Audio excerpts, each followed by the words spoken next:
سڵاو بینەرانی خۆشەویستی تەلەڤیزیۆنی کۆمەڵە لەگەڵتانم بۆ پێشکەشکردنی گەشتی هەواڵەکانی ئەمڕۆی یەکشەممە سەر لەبێ سەرەتاش سەردێڕی چەند هەوا پشتیوانی توماس ساڵحی لە دایەمینە دایکی شەهریار ژاراوی بوونی 50 قوتابی کچ لە قوتابخانەیەکی شاهیندر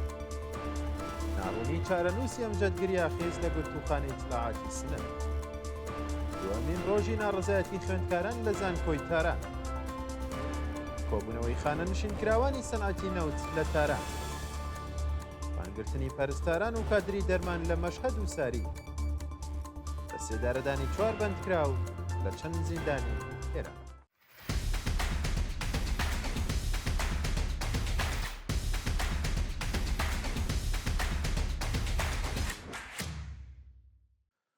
پشتیوانی توماس ساڵحی لە دایەمینە دایکی شەهریار محەممەدی توماس ساڵحی هونەرمەندی دژبەری کۆماری ئیسلامی لە پەیامێکدا پشتیوانی خۆی لە دایەمینە سوڵتانی دایکی نەمر شەهریار محەممەدی یان بەختکردووی شۆڕشی ژینا دەربڕی بە پێی زانیاریەکان توماس ساڵحی بابەتێکی لە پەیجی تایبەتی خۆی لە تۆڕە کۆمەڵایەتیەکان بڵاو کردوێتەوە لە بەشێکی ئەو پەیامەدا پشتیوانی خۆی لە دایەمینە سوڵتانی نیشان داوە و خوازیاری کۆتایی هێنان بە سەرکوتی بنەماڵە دادخوازەکانی ئێران بوو ئەو هونەرمەندە ناڕازیە لە بەشێکی دیکەی پەیامەکەیدا سەرکوتی خۆپیشاندەرانی لە شارستانی دێهدەشت بە توندی شەرمەزار کردووە و خوازیاری ئازادی بێ شەرت و مەرجی هەموو دەست بە سەرکراوان بوون ژارایی بوونی 50 قوتابی کچ لە قوتابخانەیەکی شاهیندر بەیانی شەمە 27 ڕێبەندان 50 قوتابی کچ لە مەدرسەی پەروین ئیحتیسامی ژمارە 2 لە شارستانی شاهیندر بەهۆی بڵاوبوونەوەی گازی مۆنۆکسیدی کاربۆن ژاراوی بوون بە پێی زانیاریەکان بەهۆی کەم تەرخەمی بەرپرسانی ئامۆزش و پەروەرشی شاهیندر و بەڕێوەبەرانی قوتابخانەی پەروین ئیحتیسامی 2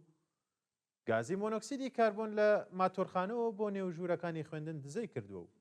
لە ئەنجامیەوە ڕووداوەدا 50 قوتابی ژاراوی و ڕەوانەی نەخۆشخانە کراون ناڕوونی چارەنووسی ئەمجەدگریاخیز لە گرتوخانەی اطلاعاتی سنە ماوەی زیاتر لە 20 ڕۆژە ئەمجەدگریاخیز چالاکی کرێکاری شاری سنە لەلایەن هێزە ئەمنیەکانەوە دەست بەسەر و چارەنووسی بە ناڕوونی ماوەتەوە ڕۆژی 3 ڕێبەندانی ئەمساڵ ئەمجەدگریاخیز هاوڕێ لەگەڵ نەعیم دووستی ئەندامی کەمپینی نابۆ ئیعدام بە بیانووی بەشداری لە مانگرتنی خەڵکی کوردستان دژ بە سزای سێداری پەخشان عەزیزی و وریشە مرادی لەلایەن ئیدارەی اطلاعاتەوە دەست بەسەر کران ئەو چالاکە کرێکاریە لە ماوەی بەندکرانیدا هیچ پەیوەندێکی تەلەفۆنی لەگەڵ بنەماڵەکەیدا نەبوو لە دەستڕاگەشتن بە پارێزەر و دەرمان بێبەش کراوە بنەماڵەیە و بەندکراوە سیاسیەت داوە لە ڕێکخراوەکانی مافی مرۆڤ دەکەن بە دوواداچوون بۆ چارەنووسی ئەمجەد بکەن و چونکە نەخۆشە و پێویستی بە دەرمان هەیە درێژکردنەوەی ماوەی بەندکرانی سالار شەمس بورهان لە مەهاباد بە پێی راپۆرتی ڕێکخراوەکانی مافی مرۆڤ ماوەی بەندکرانی سالار شەمس بورهان چالاکی مەدەنی خەڵکی مەهاباد درێژ کراوەتەوە و هێشتا هۆکاری بەندکرانی ڕوون نەکراوەتەوە سالار شەمس بورهان دەرچووی بواری کۆمەڵناسی و خەڵکی گوندی کولیجەی سەر بە شاری مەهابادە و ڕۆژی 25 سەرماوەزی 1403 لەلایەن اطلاعاتی سپای پاسدارەوە دەست بەسەر و بۆ شوێنێکی نادیار ڕاهێوەزراوە لە ماوەی 6 ڕۆژی ڕابردوودا بنەماڵەی و شارومەندە چەند جار سەردانی ناوەندە ئەمنی و قەزایەکانی ڕژێمیان کردووە بەڵام هیچ زانیاریەک لەسەر چارەنووسی دەست نەکەوتووە دووەمین ڕۆژی ناڕزایەتی خوێندکاران لە زانکۆی تاران پێشنیوەڕۆی شەممە 27 ڕێبەندان خوێندکارانی زانکۆی تاران لە بەردەم کتێبخانەدا کۆبوونەوە و دژایەتی خۆیان لەگەڵ ئەمنیەتی کردنی زانکۆ نیشاندا ڕۆژی پێنجشەمە 25 ڕێبەندان خوێندکارێکی خەڵکی خۆراسانی جنوبی بە ناوی ئەمیر محەممەد خالەقی لە نزیک خابگای زانکۆ لەلایەن دوو باجگرەوە درایە بەردە زەربەی چەقۆ و گیانی لەدەستدا کوژانی ئەو خوێندکارە بووە هۆی سەرهەڵدانی خوێندکارانی زانکۆی تاران و ڕۆژانی هەینی و شەمە خوێندکاران دژ بە نەبوونی ئەمنیەت کۆبوونەوە خوێندکارانی ناڕازی بە وتنەوەی دروشم دژ بە بەرپرسانی کۆماری ئیسلامی لەگەڵ سەرکوتگەرانی حراست و لیباس شەخصی تێک هەڵچوون و دوو کەسیان بریندار بوون خانە نشینکراوان بە دەستەوەگرتنی پلاکارد، خوازیاری وەلانانی جیاوازی ڕەگەزی، پێدانی داخوازیە دواخراوەکان، زیادکردنی هەقدەست بە پێی ڕێژەی هەڵاوسان، دابینکردنی بیمەی دەرمانی کارامە، بەهرەمەندبوون لە مازایەی خانەنشینی، هەوسانزازی هەقدەست و هەڵوەشانەوەی بڕیاری دەوڵەت بۆ تێکەڵکردنی سندوقەکانی خانەنشینی بوون. ناڕەزایەتی کرێکاران لە شارەداری ئێرانشەهر. کرێکارانی شاغڵ لە شارەداری ئێرانشەهر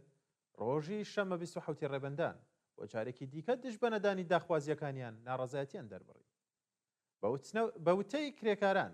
ماوەی 16 ساڵە بەرپرسانی شارەداری بەڵێنی پەرداختی جێژنانە و پاداش بە پێرسۆنەلی ئەو ناوەندە دەوڵەتی ئەدەن،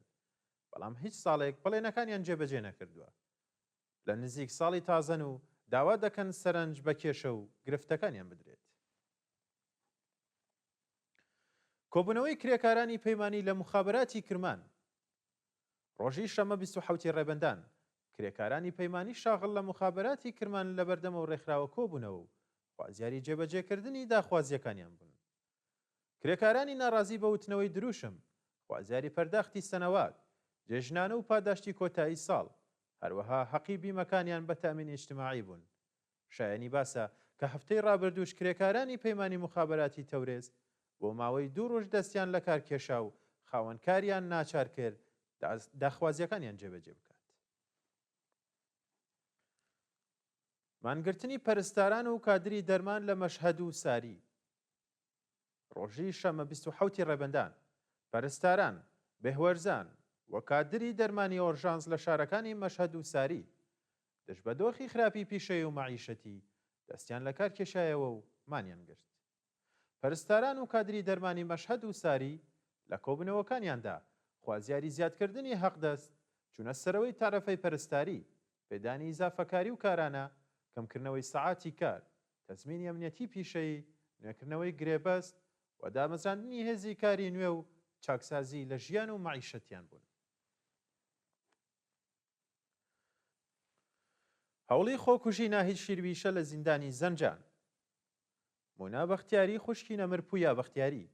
لە گیان بەختکردوانی شۆڕشی خەزەڵوەری 98 ڕایگەیاند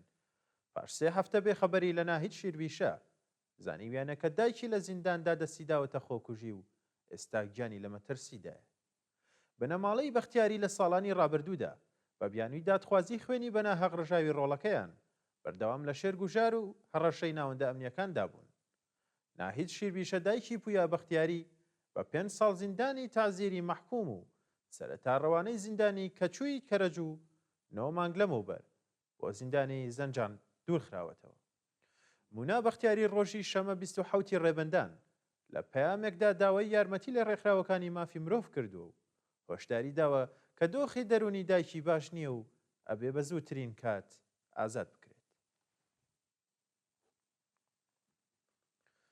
سەپاندنی سزای زیندان بەسەر چالاکی فەرهەنگی لە فارس.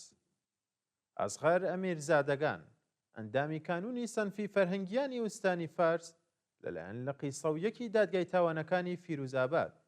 لە 2 پەروەندەی جیاجیادا بە 4 ساڵ زیندان مەحکوم کرا. بەپێی راپۆرتی شورای هەواهەنگی ڕێکخراوە سەنفیەکانی فەرهەنگیانی ئێران، ئەزغەر ئەمیرزادەگان لەلایەن ئیتلاعاتی سوپای پاسدارانەوە پەروەندە سازی بۆ کراوە و بە تۆمەتەکانی تەبلیغ دژی نظام، بێڕێزی بە ڕێبەرانی کۆماری ئیسلامی سەرچەم بە 4 ساڵ زیندانی تعزیری مەحکوم کراوە. شۆرای هەواهەنگی وێڕای شەرمەزارکردنی ئەو حکومە ڕایگەیاند بە پەروەندە سازی و زیندانی کردن دەنگی مافخوازی معلیمان کب ناکرێت. سەرکوتی کۆڵبەران لە بەلوچستان و گیان لە دەستدانی منداڵێکی کۆڵبەر. ڕۆژی پێنجشەمە 25 ڕێبەندان کۆڵبەرێکی تەمەن 15 ساڵی خەڵکی میرجاوە بە ناوی حەمید گۆمشاد زەهی بەهۆی ڕووداوی هاتوچۆ گیانی لە دەستدا و هێزە ئینتیزامیەکانی ڕژێم لە سنووری میلەکی زابۆل هێرشیان کردە سەر کۆڵبەران و چەند کەسیان بریندار کرد. بە پێی راپۆرتی حاڵوەش، حەمید گۆمشاد زەهی لە کاتی کۆڵبەریدا تووشی ڕووداوی هاتوچۆ بووە و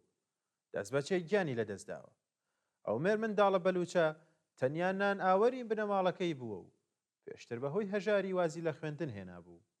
لایەکی دیکەوە سەرکوتگەرانی کۆماری ئیسلامی لە سنووری میلەکی زابول بە چەک و باتۆم هێرشیان کردوەتە سەر کۆڵبەران و چەند کەسیان بە لێدان بریندار و کۆڵەکانیان زەوت کردو. و دوایین هەواڵمان سەبارەتە بە لە سێدارەدانی 4 بەندکراو لە چەند زیندانی ئێران. لە ڕۆژانی چوارشەمە، پێنجشەمە و هەینی 24، 25 و 26 ڕێبەندان حکمێ ئەدامی 4 بەندکراو بە تۆمەتەکانی پەیوەندیدار بە مادەی هۆشبەر و کوشتنی بانقەست لە زیندانەکانی ئیسفان، دێزفۆل، مەڵایر و ئەلیک و دەرز جێبەجێکراوە. بە پێڕاپۆرتەکان ڕۆژانی چوارشەمە، پێنجشەمە و هەینی 3 بەندکراو بە ناوەکانی جەواد کاکاون لە زیندانی مەڵایر، یونس خەیرۆڵڵاپور لە زیندانی ئەلیک و دەرز و ئەبوولفەزل موحەممەدی لە زیندانی دەستگردی ئیسفەهان بە تۆمەتی پەیوەندیدار بە مادە هۆشبەرەکان لە سێدارە دراون. هەروەها ڕۆژی پێنجشەمە بەندکراوێک بە ناوی میلاد عەتار تەبەن 35 ساڵ بە تۆمەتی کوشتنی بانقەست لە زیندانی دزفۆل ئێعدام. بینەرانی خۆشەویست، هەواڵەکانتان پێشکەش کرا. کات و ساتێکی خۆش بۆ هەموو.